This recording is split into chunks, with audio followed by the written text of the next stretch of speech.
Get right to Andria Borba with San Francisco's plan to deal with first responders on the front lines. Andria?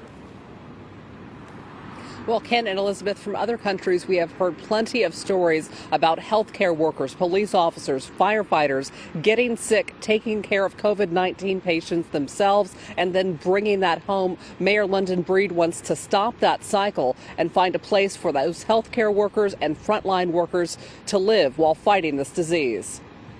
While hospitals, doctors, and nurses ramp up for the expected surge of patients sick with COVID-19, San Francisco's Department of Human Services is trying to figure out where to house those essential healthcare workers.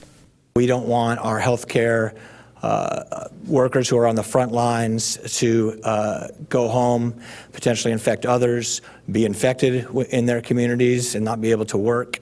So we are standing up hotels for them as well. Hotels which have seen occupancy rates plummet into the single digits as tourism evaporates from canceled conferences and shelter-in-place orders may have new guests, exhausted healthcare providers.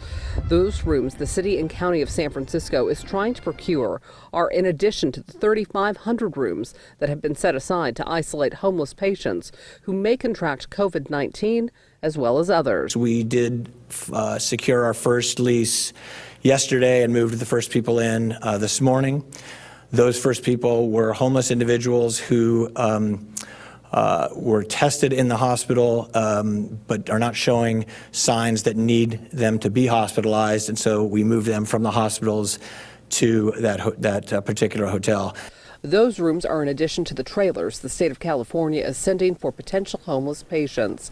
With all of these measures, the message is still clear from city leaders: stay home. You have a role to play in the city's response. We need you to stay home and only leave for essentials.